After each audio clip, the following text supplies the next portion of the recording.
कहता है prepare product as plan of production और इंपोर्ट, प्रोडक्शन करूं या इंपोर्ट करूं टू मैक्सिमाइज कंपनीज प्रॉफिटेबिलिटी। ठीक है, वो तो मैक्सिमाइज ही करने होते हैं। What are the non financial consideration relevant to make or buy decision. Routine में क्वेश्चन इस किस्म के आते हैं थ्योरी के, हमें नॉन फाइनेंशियल कंसीडरेशन बता दो इस चीज के, आप ये काम करें नॉन तो क्या होगा, वो करें तो क्या होगा। तो काइंडली इनको देख लें। Question alpha, manufacturer and sales ABC in view of limited production capacity, EL is meeting the demand for its product partly through import। अब हम थोड़ा सा क्या करते हैं, हम अपनी ना डिमांड थोड़ी बहुत चीजें इंपोर्ट करके कर लेते हैं, खुद भी बनाते हैं और इंपोर्ट भी कर लेते हैं। The following information has been extracted from the budget for the next year। Machine are used in the production इतने घंटे, सेल प्रोडक्शन इंपोर्ट, सेल 42,000 की हो रही है, 35 की, 26,500 की, हम खुद बना रहे हैं इतने यूनिट्स और बाकी के यूनिट्स क्या कर रहे हैं, हम इंपोर्ट कर रहे हैं। 42 में से 30 के बाकी 12, 35 में से 25 के बाकी 10, 26,500 में से 22,500 के बाकी 4। सेल इन रुपीज मिलियन, इतने मिलियंस की सेल होती है। Cost of production, material, labour, variable overhead, fixed overhead, fixed overhead आपकी मेहरबानी एब्जॉर्ब वाली नहीं है। Cost of import of finish good, yes ये रेलेवेंट हो जाएगी। Air is working at 100% capacity, air full capacity के ऊपर काम कर रहा है। AL believes that it can obtain substantial quantity discount from foreign supplier if it increase the import volume। अगर हम import volume बढ़ा दें तो हमें डिस्काउंट मिल जाएगा। Each product is supplied by a different supplier। After intense negotiation, the supplier have offered discount of 15%, 10%, 12% for product ABC respectively। It means ये जो है कॉस्ट ऑफ इंपोर्ट, इनमें अब डिस्काउंट मिल जाएगा ये और डिस्काउंटेड प्राइस पर में अवेलेबल हो जाएगा।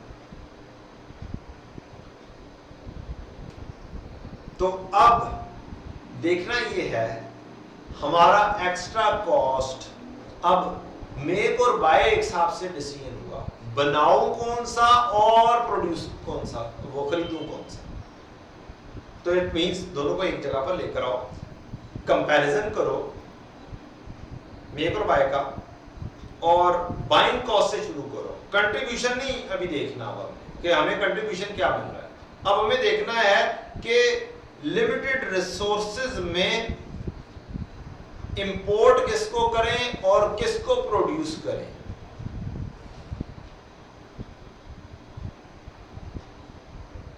प्रोडक्शन कैपेसिटी हमारी लिमिटेड है, इस वक्त हम हाईएस्ट लेवल पर चल रहे हैं कि प्रोडक्शन हम ये वाली कर रहे हैं, फुल कैपेसिटी के ऊपर काम कर रहे हैं। तो अब देखते हैं कि हमें क्या करना चाहिए।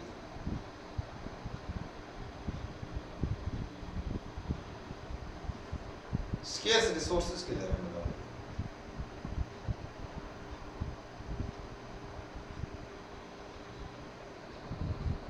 capacity 100% capacity। okay, let's start। non financial factors,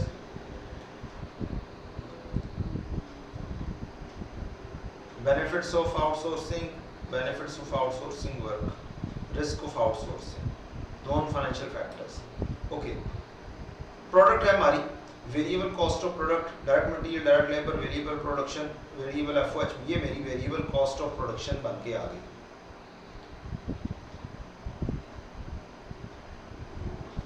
और variable cost of production rupees million में दी हुई थी, क्या किया हुआ था, ये रुपीज इन मिलियन सारी कहानी थी, ये पर यूनिट नहीं थी। सबसे पहले बड़ी गलती ये हो सकती है कि ये गलती से पर यूनिट कंसिडर कर ली जाए।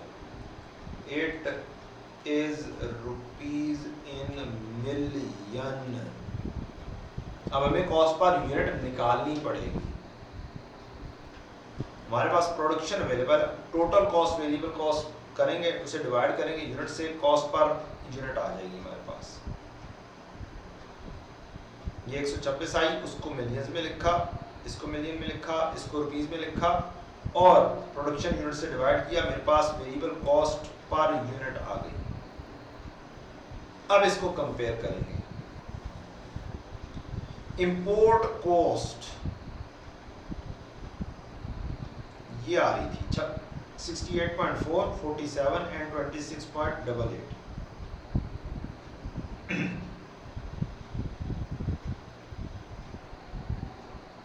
लिमिटेड रिसोर्सेज कोई नहीं बताया हुआ उन्होंने कि फलाना फलाना लिमिटेड है। It means make or buy decision just simple वाला है।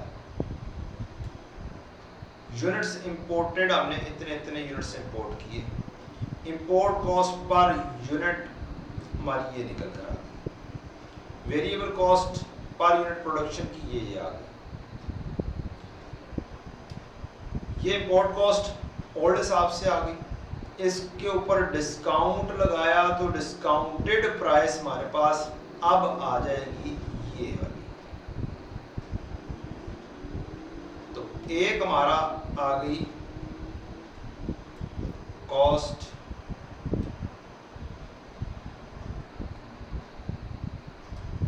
Variable cost of production,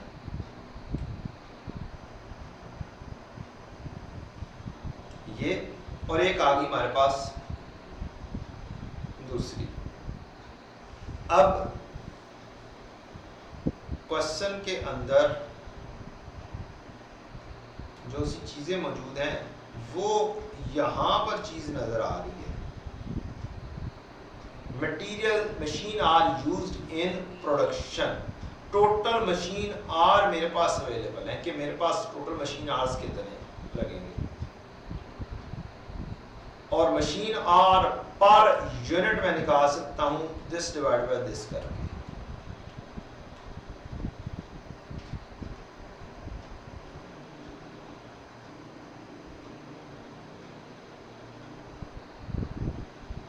machine are per unit मैंने निकाल ली है इसी तरीके से।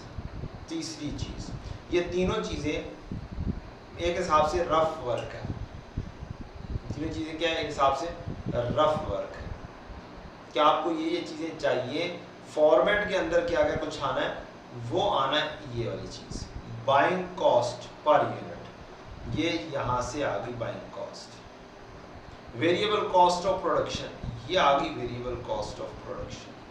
दोनों का डिफरेंस लिया, इधर इसको बोले एक्स्ट्रा कॉस्ट या फिर इसको सेविंग बोले, दोनों का डिफरेंस लिया, मेरे पास ये आ गई। मशीन आर पर यूनिट हम निकाल चुके हुए हैं। स्केर्स रिसोर्सेज यही हो सकते हैं और कोई भी नहीं हो सकता, क्योंकि प्रोडक्शन कैपेसिटी एट फुल है और मशीन आर ही रिलेशन में दिए हुए हैं। तो ये सादे वाला नहीं है, लिमिटेड रिसोर्सेज वाला ही है। सादे वाले में तो कॉस्ट वर्सेस और जस्ट कंपैरिजन करना था, खरीदे में कितने पड़ रहा है और बनाए में कितने पड़ रहा है। तो हमें कैपेसिटी अपनी फुल ही रखनी है, वो नहीं कर देना कि हम कैपेसिटी अपनी यूटिलाइज ही ना करें। तो सेविंग पर मशीन आर, डिफरेंस लेंगे, फॉर्मेट हमारा वही है, उसी फॉर्मेट के ऊपर आप जाएंगे और सेविंग निकालेंगे, या फिर आप इसको बोलेंगे एक्स्ट्रा कॉस्ट ऑफ इंपोर्ट। अब अगर मैं रैंकिंग करूंगा with respect to production, with respect to production, कि मुझे प्रोडक्शन करनी है, तो मेरी हाईएस्ट कंट्रीब्यूशन यहाँ पर यूनिट आ रहा है 80 रुपए, दूसरे नंबर पर ये, तीसरे नंबर पर ये। जबकि अगर मैं रैंकिंग करूं विद रिस्पेक्ट टू बाइंग,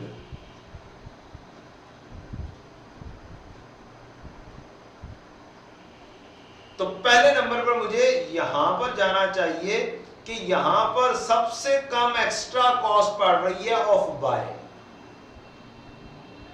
यहां पर दूसरे नंबर पर है और यहां पर तीसरे नंबर पे है। मेरी पहली चॉइस बाय करने की ये होगी, कम कॉस्ट, कम extra cost of bye.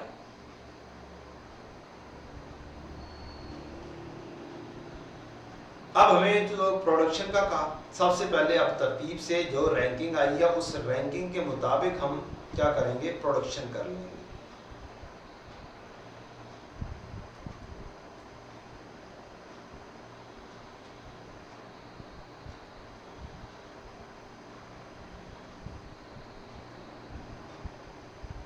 Production में पहले नंबर पे, दूसरे नंबर पे, तीसरे नंबर पर।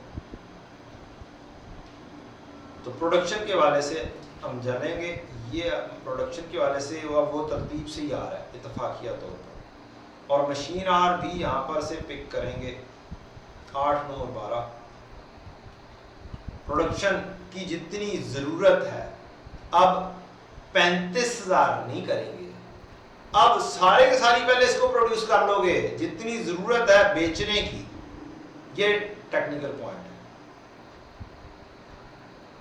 मेरी डिमांड कितनी है, डिमांड क्वेश्चन के मुताबिक कितनी है, मेरी डिमांड 42,000 की है, प्रोड्यूस हो 42 के 42,000 प्रोड्यूस करूंगा, बाहर से नहीं खरीदूंगा। फिर 35 के 35,000 खुद बनाने की कोशिश करूंगा, बाहर से नहीं खरीदूंगा। एंड पर बस बाहर से खरीदूंगा, चांसेस है सी को खरीदूंगा। 26,500 में से जितने खुद बन गए बाकी बाहर से खरीदूंगा। तो 42, 35 ये आपको पिक करने हैं।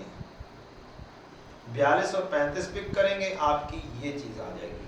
अब टोटल तो हमारे पास अवेलेबल है ही है कि मेरे पास टोटल मशीन आज कितने हैं, ये सारे का सारा को टोटल करेंगे। 240, 225, 270 इकट्ठे करेंगे तो सारे मशीन आज आ जाएंगे। In totality what I do have, ये है। और बैलेंसिंग जो रह जाएंगे उसके मुताबिक मैं 7,000 यूनिट बनाऊंगा। 26,500 में से 7,000 गए, 19,500 में खरीद लूंगा। ये हमारा ओल्ड स्टाइल ऑफ थिंकिंग, इसी अंदाज में हम सोचते हैं।